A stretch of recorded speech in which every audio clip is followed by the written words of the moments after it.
Chris.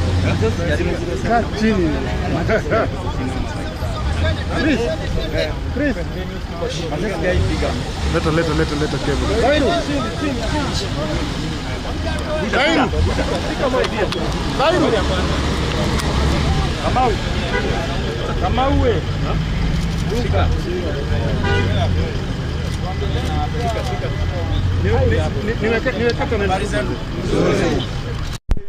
Willis, why don't you start? Huyu ni wakili wangu. It's called Willis. I think he will give you a brief statement.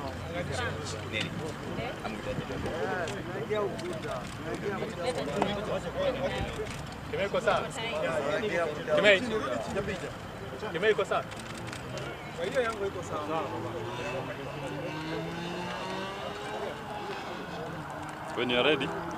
Almost.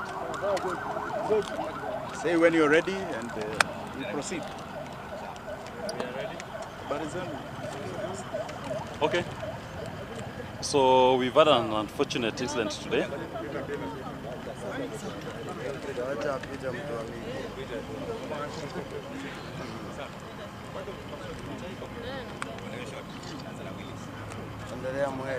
An unfortunate incident today. Blatant violation of the rights of our clients. He's been chased on the streets with gun-wielding thugs, who we came later on to learn may be officers of the state. And they were claiming that they were pursuing him with the sole intention of serving what they are calling court summons to appear in court.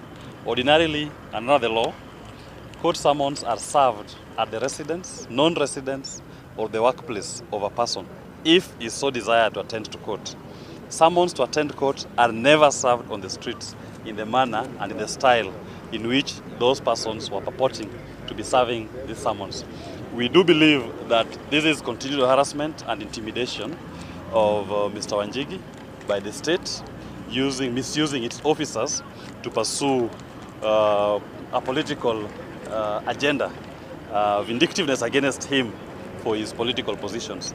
Even if there was a desire to serve the summons upon him, we are presently in court in no less than 4 cases in which Mr. Wanjigi is a party and the state is on the other side. His known address is in court records. The state knows which law firms appear for him in all those matters. The state knows where his residence is.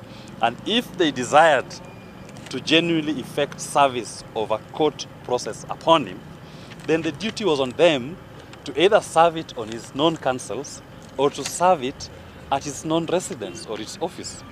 But to brandish guns on a busy highway and give chase with more than 5 cars and brandishing assault weapons, the right kind of weapons that right now in America they are discussing whether they should be easily seen in public or should be concealed weapons, brandishing them and threatening and trying to intimidate.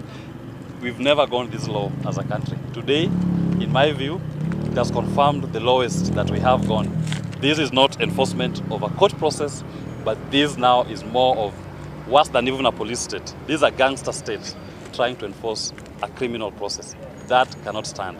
And just to mention, once I look at these purported summons, it doesn't even disclose what offense Mr. Wanjigi is being called upon. Mr. Wanjigi has never been summoned to write any statement. He's never been aware if there's any ongoing investigations against him. And shocking to us is that these proceedings are supposed to take place somewhere in Nyeri. Tomorrow morning. He's never been to Nyeri. Probably in the last 1 year he's not stepped in Nyeri. So that to say that he has an offense which can only be tried by a court in Nyeri, that actually speaks volumes. He couldn't have been in Nyeri for the last 1 year. He couldn't have committed any offense within the local jurisdictions of the courts in Nyeri for him to be summoned to appear before a court in Nyeri. And this brings to mind the incident of Miguna, who was arraigned and held in Communicado in police stations deep somewhere in Central, Lari Police Station, Githunguri Police Station, all with an intention to intimidate and to break the spirit, and a continued persecution for their non-political stance which they have taken and publicly voiced. The state is now abusing the process of the law to intimidate and to harass them. We don't think this is how this country should be governed. Sorry, you had a question? No, go ahead. Go ahead. You can ask? Go ahead.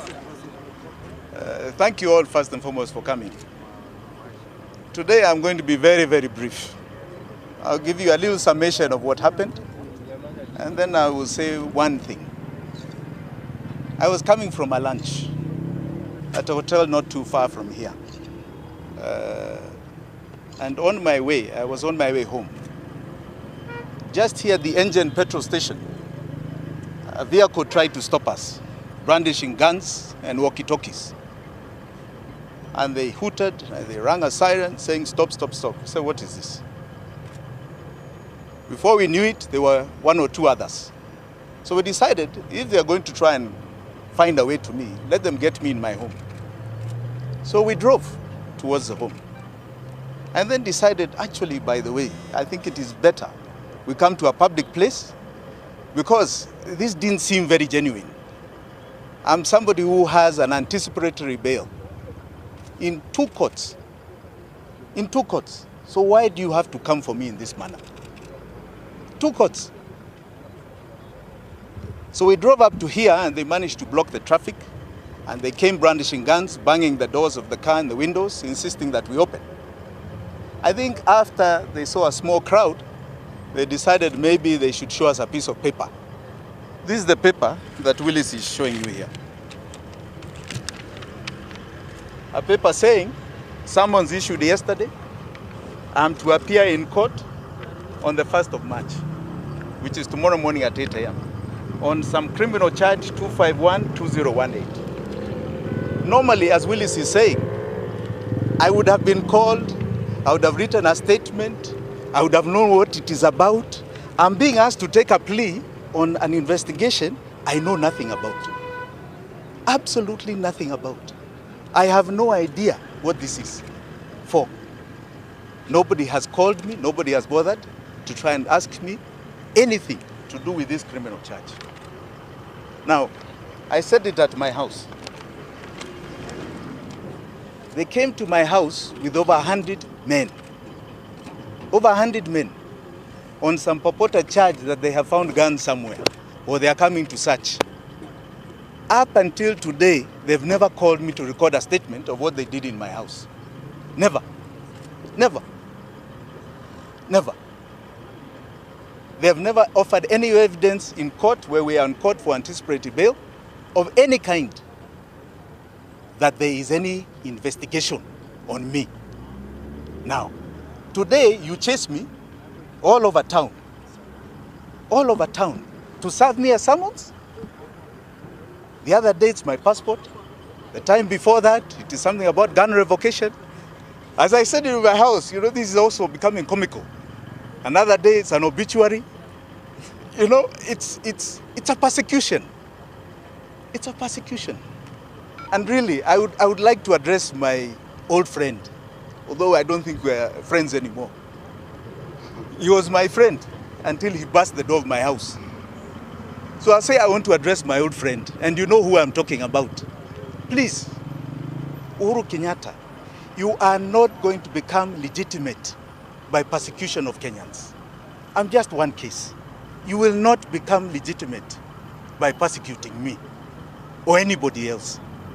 Legitimacy is gotten from the people of Kenya. And please, you cannot force yourself on anybody. You cannot. There's nothing any of us are doing that are outside the law. Nothing. We are exercising our democratic rights as enshrined in the Constitution. And everybody who believes in this Constitution should recognize that we are being persecuted for nothing else. Following the Constitution to the letter. To the letter. To the letter. And being bold enough to stand up before everybody and say, we are standing up for it, we are going to abide by it, no matter what. I said the other day outside CID that these are dark days. They are very dark days. But they'll soon be over. Please, Kenyans, there is a dawn coming. They'll soon be over. Don't worry. We will take the hits, as you can see. We will take them. These days are soon going to be over. Please, there is a lot of hope in the future. Don't despair. Don't become desperate. Others are the ones who are desperate, not us. You can see I'm smiling here. What was very clear, they wanted to arrest me, keep me overnight and present me some court somewhere. I don't know for what charge. Fortunately, because of Wananchi, they didn't want to break the car. They didn't want to break the car. So we are here. If we are meant to appear in court tomorrow, my lawyers will tell me, we will appear. But I want to assure you, dawn is very near. Very, very near. Please rest assured it is very near. Thank you very much.